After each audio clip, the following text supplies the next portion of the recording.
Nada une a la familia que los deliciosos huevos de Eggland's Best. Nos encanta su sabor, siempre delicioso y fresco de granja, además de la mejor nutrición como 6 veces más vitamina D, 10 veces más vitamina E y 25% menos de grasa saturada que los huevos regulares. Para nosotros, son huevos cocinados de la forma que más nos guste, siempre y cuando sean los mejores. Eggland's Best. Mejor sabor, mejor nutrición, mejores huevos. Visita egglandsbest.com para más información.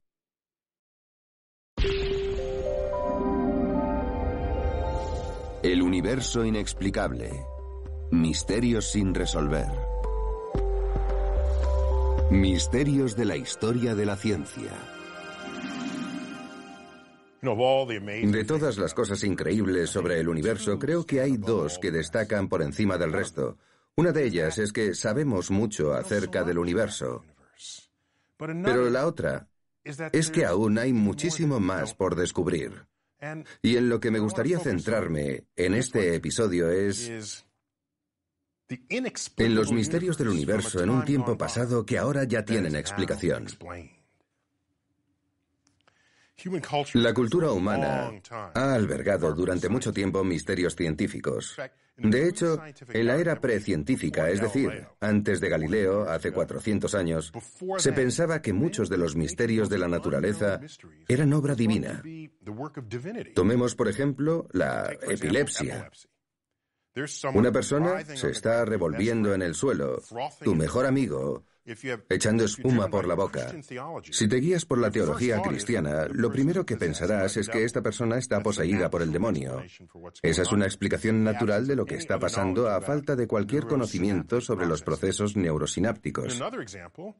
Si tomamos otro ejemplo, pongamos que una mañana decides ir al bosque, es una mañana húmeda y fría, y te encuentras un círculo de setas. Nadie sabe cómo han llegado hasta ahí. Pasaste por ahí el día anterior y no había ni rastro de setas. Y ahora ahí están, formando un círculo perfecto. Los conocían como los círculos de hadas. La gente se imaginaba que eran ninfas del bosque o hadas que se juntaban en el bosque para dar sus reuniones, y aquellos eran sus asientos. Haditas pequeñas, por supuesto, y esas eran las sillas desde las que celebraban cualquiera que fuera el ritual de aquella noche. Más tarde aprenderíamos que, por supuesto, las setas no solo son entidades orgánicas. De hecho, una espora puede generar muchas setas. Y si una espora cae en un punto concreto, puede encontrar su camino y estar preparada para cuando las condiciones sean las adecuadas, la temperatura correcta, la humedad necesaria, y entonces todas emergen equidistantes desde la espora que cayó primeramente. De modo que con el tiempo conocimos la explicación a este fenómeno. Y por supuesto, la epilepsia es el resultado de un fallo aleatorio en el cerebro, un fallo incontrolado que te deja indefenso cuando el cerebro actúa erradamente. Así que lo que hemos descubierto es que todo empezó a cambiar cuando surgieron los experimentos. Si echamos la vista atrás a la época de Aristóteles, la gente pensaba que podías sentarte en una silla y pensar sobre el universo.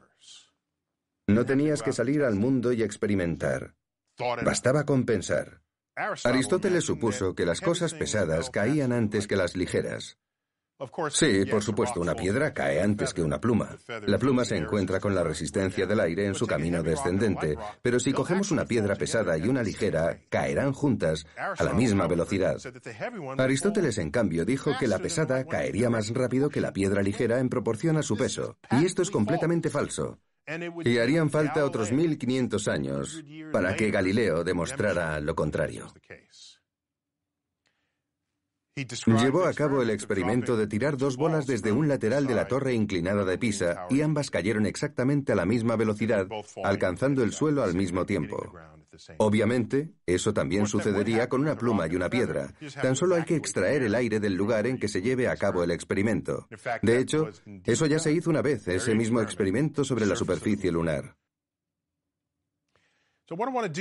Así que lo que quiero hacer en este programa es centrarme en los numerosos y asombrosos ejemplos de los grandes misterios que perturbaron a los mayores pensadores de cada época, pero que al final se resolvieron.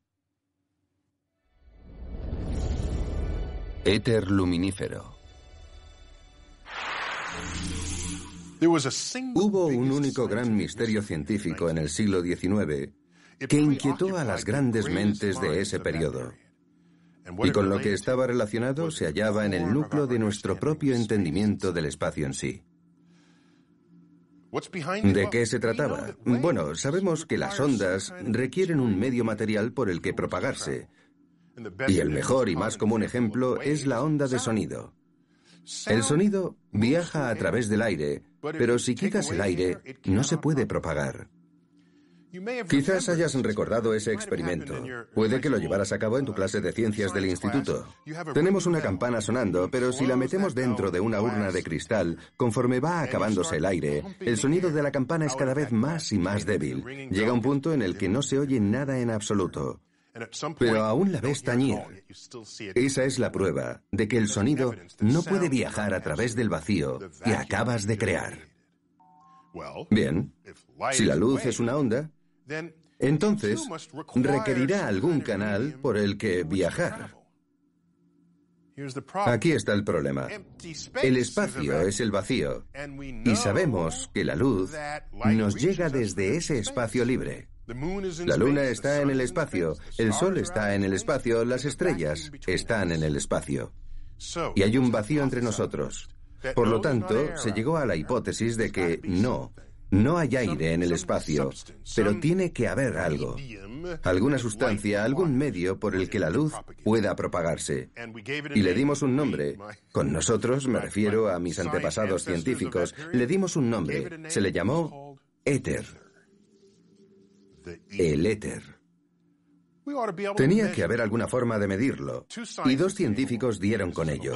Fue a finales del siglo XIX cuando el físico Albert Michelson y el químico Edward Morley, dos científicos estadounidenses, se reunieron, colaboraron y perfeccionaron un nuevo tipo de herramienta que llamarían interferómetro, un instrumento especial que permitía medir, con gran precisión, distancias y velocidades.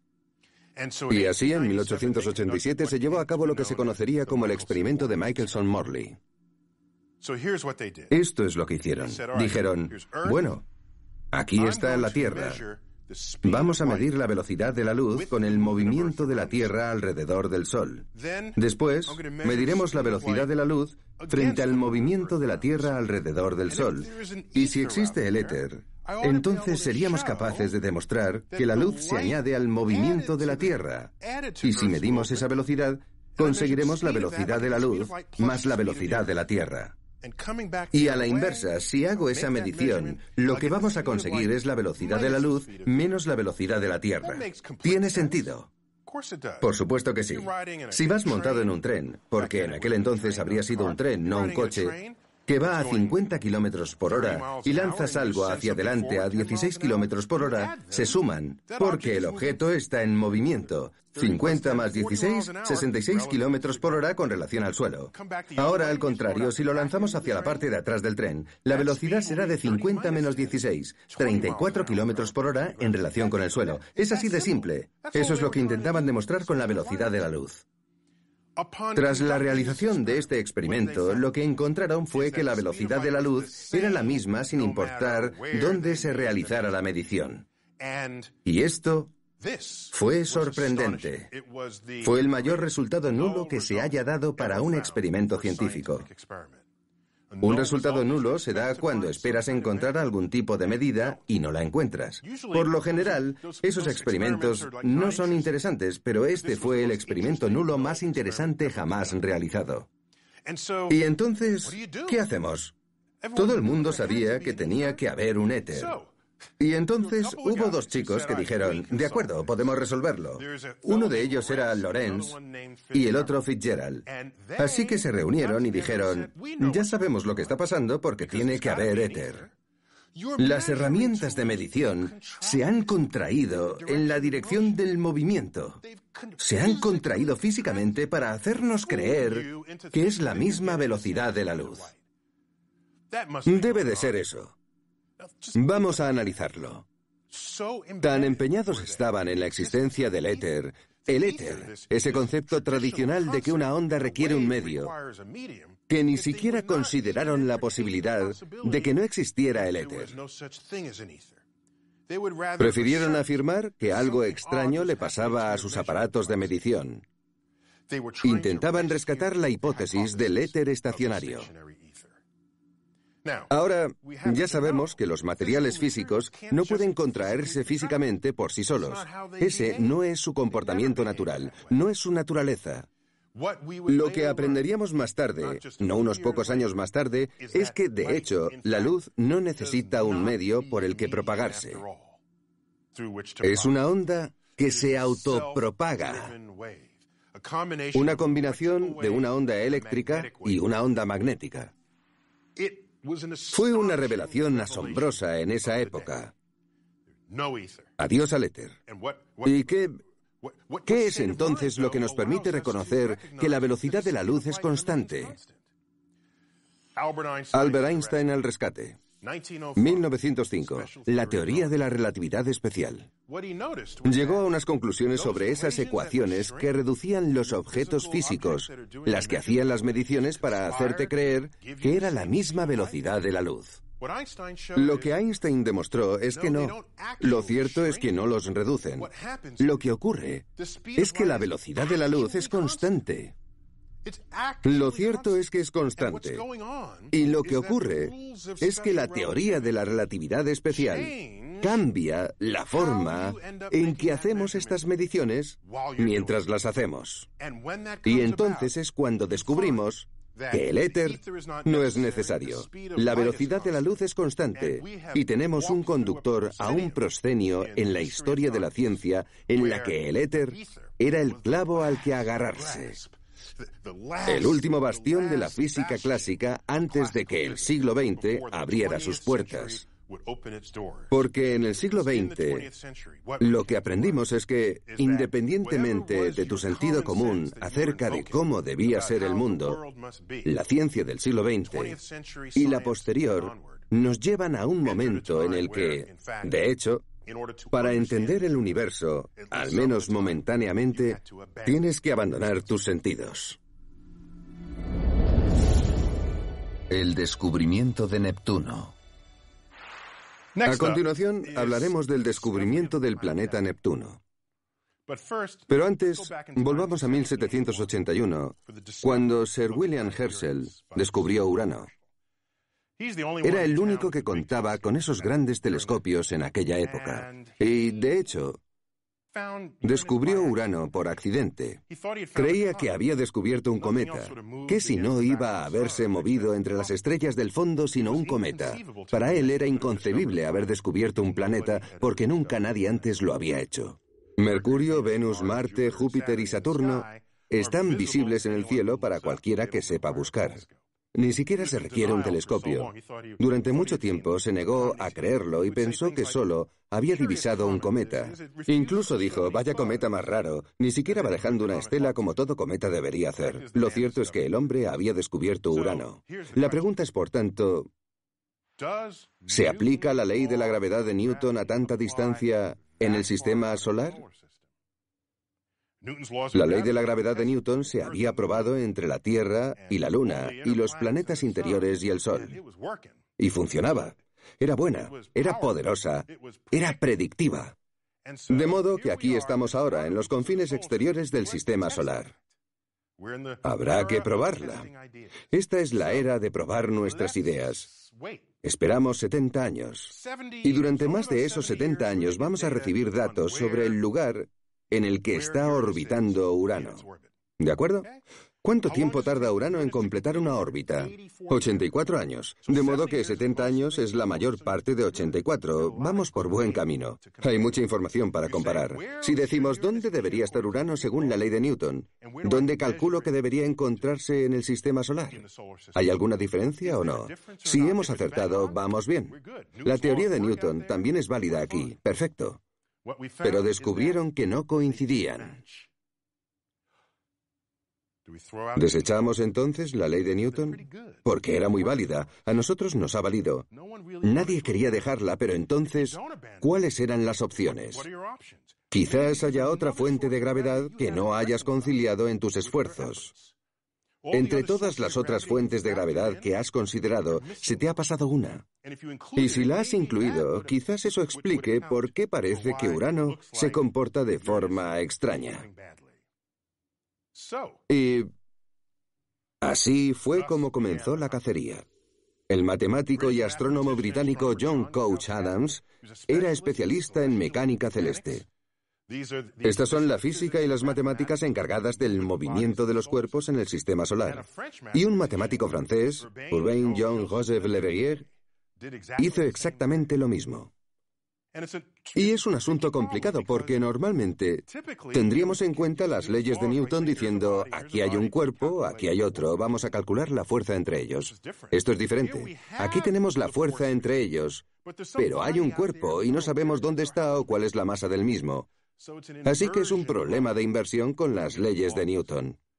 Hay que calcularlo todo al contrario de lo que estamos acostumbrados, y eso requiere páginas y páginas de datos y cálculos para que salga bien. Así que cada uno de estos brillantes matemáticos predijo dónde y cuándo se debía buscar el objeto perturbador que había ahí fuera. Casualmente, Leverrier era amigo de Johann Gottfried Gall del Observatorio de Berlín. Era astrónomo allí. Leverrier le ayudó, le dijo, aquí es donde debes buscar, y en este momento es cuando debes buscar. Johann Gall miró dónde y cuándo Leverrier debía buscarlo. Y con tan solo un grado de la posición prevista, encontró un nuevo planeta. El planeta que se conocería como Neptuno. Este hallazgo supuso un triunfo para los matemáticos y las leyes de la física. Este no era un caso en el que se usaba el pasado para predecir cuál sería el siguiente acontecimiento, como había sucedido con las caras de la luna o los eclipses u otros fenómenos en los que había datos suficientes sobre lo que había ocurrido anteriormente. Este era un caso sin precedentes. Se predijo un planeta y se descubrió simplemente gracias a las leyes de la física y entendiendo el funcionamiento de la naturaleza. Esto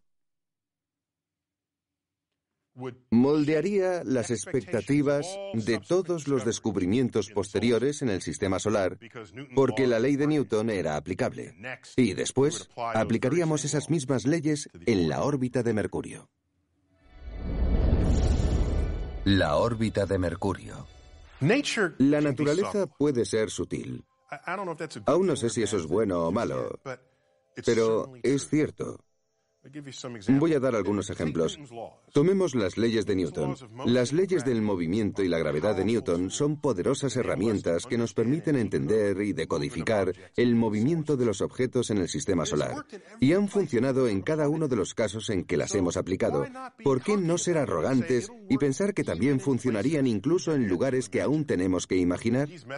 Estos métodos y herramientas fortalecen nuestra capacidad de entender los objetos en el sistema solar. De acuerdo. Todos coincidimos en eso. Las leyes de Newton son buenas. Son positivas. Pero veamos qué sucedió. A través de los siglos, una programación cuidadosa del movimiento de Mercurio alrededor del Sol, que es el planeta más interior, orbita en una elipse. Resulta que se da una precesión de la elipse alrededor del Sol. Conocemos este dato. Eso no es noticia, ¿verdad? Mientras que Mercurio orbita, todo el movimiento de precesión de la elipse es muy ligero. Bien. Vamos bien. Resulta que cuando se calcula la rapidez de dicha precesión y luego se observa lo rápido que se da, esos dos números no coinciden. Difieren el uno del otro, para los expertos en ángulos, exactamente en 43 arcos segundos por siglo. Una nimiedad. Pero se tardó mucho tiempo en establecer esa unidad de medida para concluir que estos dos no coincidían. Bueno, ¿y cuál es la causa? Nadie lo sabe. Pero en 1859, en la cresta de la ola de sus éxitos con el planeta Neptuno, Leverrier dijo, ya lo tengo, esto ya me ha pasado antes. ¿Cómo crees que encontré Neptuno ahí fuera? Tiene que haber alguna otra fuente de gravedad que hemos de tener en cuenta en nuestro inventario de objetos del sistema solar interior. Así que dijo, ya está, tal vez hay un cinturón de asteroides. un segundo cinturón de asteroides en el sistema solar entre Mercurio y el Sol. Y la gravedad colectiva es lo que está dando una fuerza extra a Mercurio. Unos cuantos años después, hubo un astrónomo que encontró un planeta que se movía a través de la superficie del Sol. Un planeta que no era Mercurio. Le Verrier dijo, vale, ya no necesito el cinturón de asteroides, debe de ser ese objeto. De hecho, voy a nombrarlo. Voy a llamarlo Vulcano. Un nombre impresionante para un planeta, muy apropiado para algo que está tan cerca del Sol. Esa es la raíz de la palabra volcán. Así que se convirtió en el chivo expiatorio de esta fuerza extra en Mercurio para crear esa diferencia en la precesión.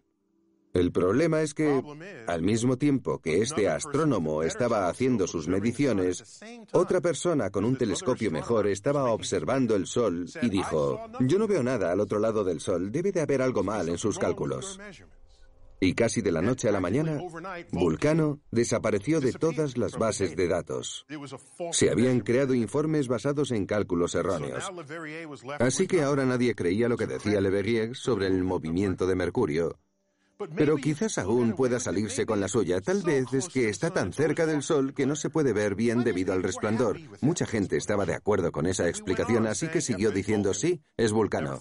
No lo hemos visto nunca, no sabemos dónde está, pero seguro que está por ahí. Pasamos a hablar de Albert Einstein. En 1916 publicó la teoría general de la relatividad, la teoría moderna de la gravedad. En ella, el espacio y el tiempo son como un tejido. Piensa en ello como un tejido deformable. Y la gravedad no es una fuerza entre dos objetos, la gravedad es la forma de ese tejido. Y los cuerpos se mueven dependiendo de cómo se mueva ese tejido. Y cuando se toman en cuenta todos los principios de la relatividad, lo que encontramos es que Mercurio está siguiendo los movimientos del tejido, del espacio y el tiempo en las proximidades de una fuente de gravedad extremadamente fuerte e importante, que es el Sol. De hecho, las leyes de Newton fallan cuando estás tan cerca de una fuente extrema de gravedad. Esto conmocionó al mundo. Y es un recordatorio de que ya estábamos invocando las leyes de Newton. Estábamos listos. Invocamos las leyes de Newton para descubrir el planeta Urano. Y en nuestras mentes arrogantes dijimos, vamos a solucionar el problema de Mercurio de la misma manera, solo que descubrimos que no era así. Pues Mercurio requería una nueva rama entera de física para poder explicar su movimiento. Así que, sí, la naturaleza puede ser sutil. Esa es la belleza y el desafío al que se enfrentan los científicos modernos. Modelos del universo conocido. No todas las investigaciones sobre el universo implican zambullirse en lo desconocido. En ocasiones, las personas tienen el reto de aceptar las cosas tal y como son y llegar a una comprensión coherente y completa del universo conocido.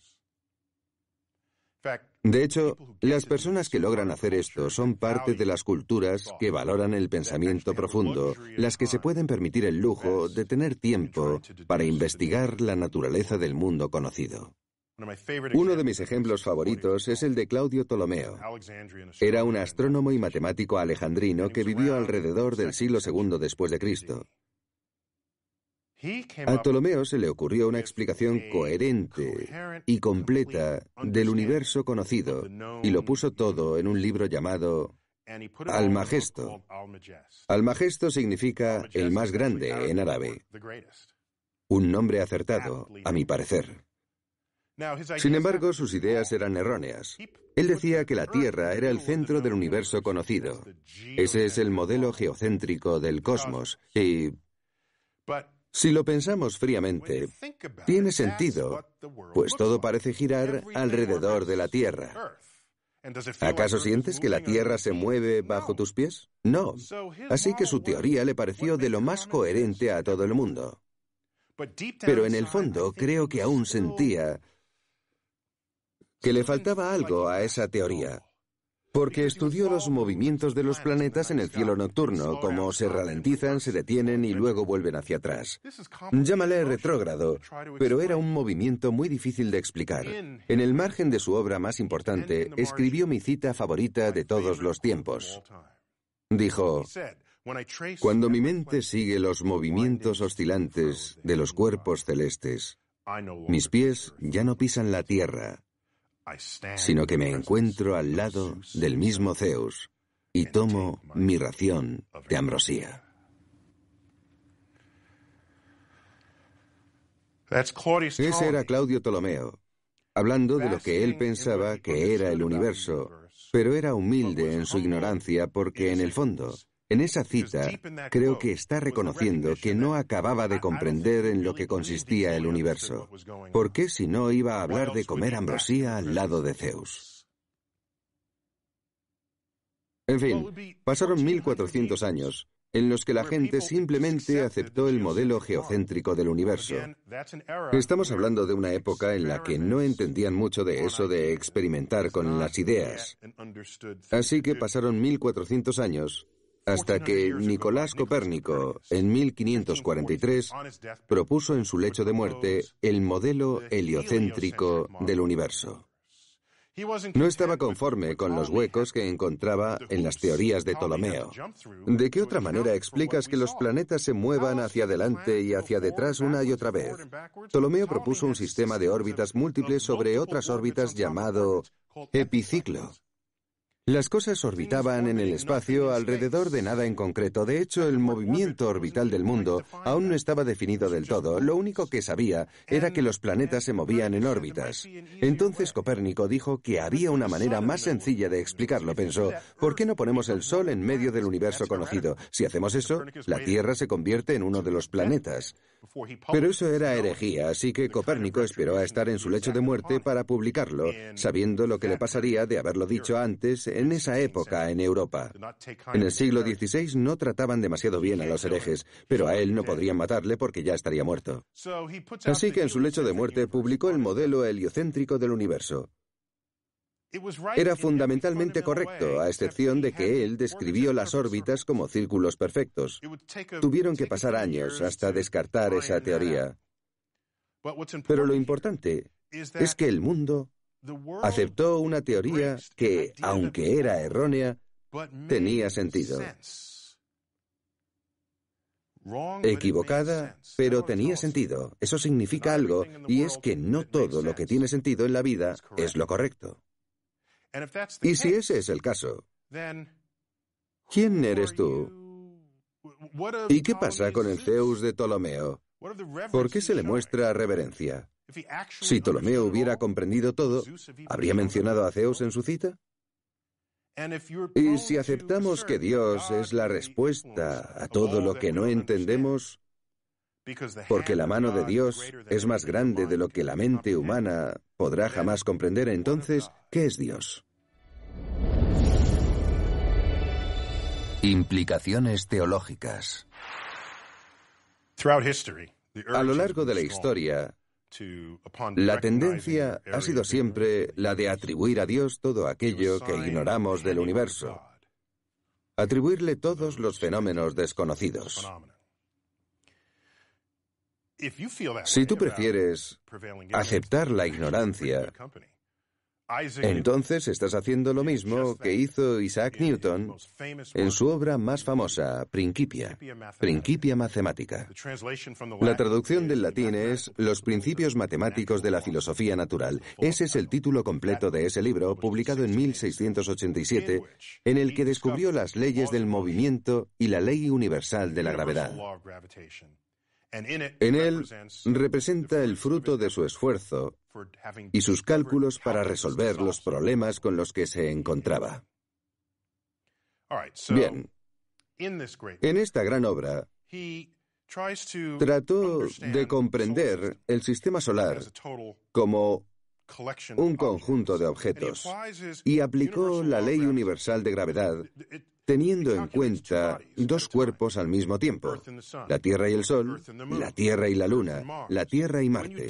Cuando hacía esto, los cálculos le salían bien. Pero por supuesto, el sistema solar es la suma de todas las fuerzas gravitatorias que se crean en todos los planetas. Cuando intentó aplicar los mismos cálculos que aplicaba a dos cuerpos aislados, fracasó. ¿Qué demostraban esos cálculos? Que todas esas fuerzas aplicadas sobre los planetas por el resto de planetas convertirían el sistema solar en algo inestable y los planetas saldrían disparados al espacio interestelar. Para empezar, por supuesto, sabía que ese no era el caso, pero sabía que su ley de gravedad funcionaba, así que llegó a la conclusión de que debía de haber un poco de ayuda divina. La mano de Dios siempre aparece a lo largo de la historia para corregir los cálculos humanos.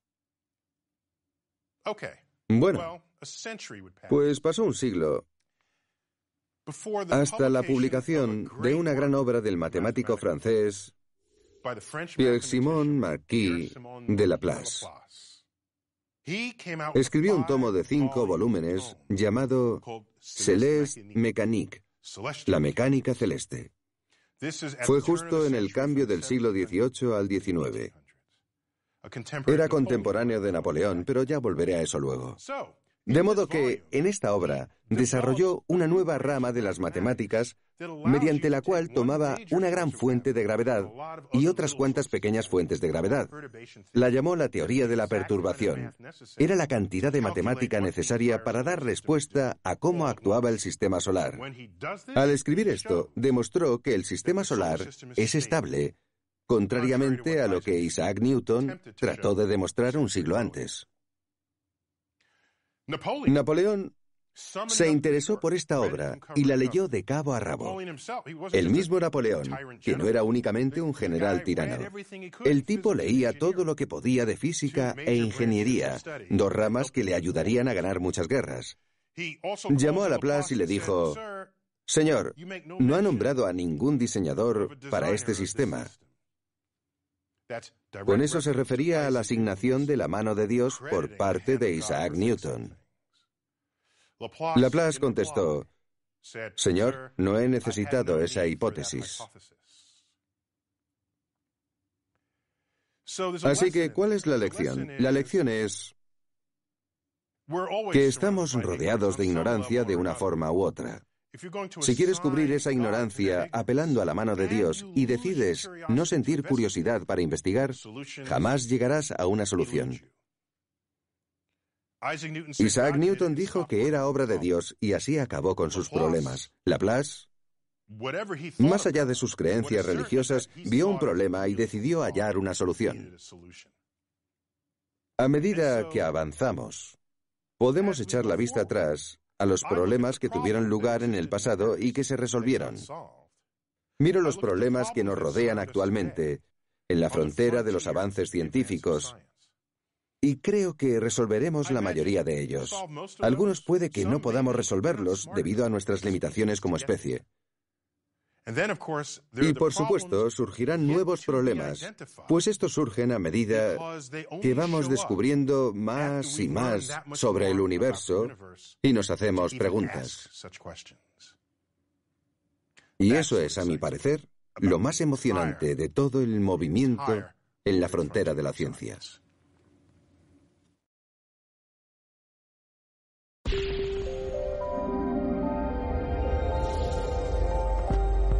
El universo inexplicable.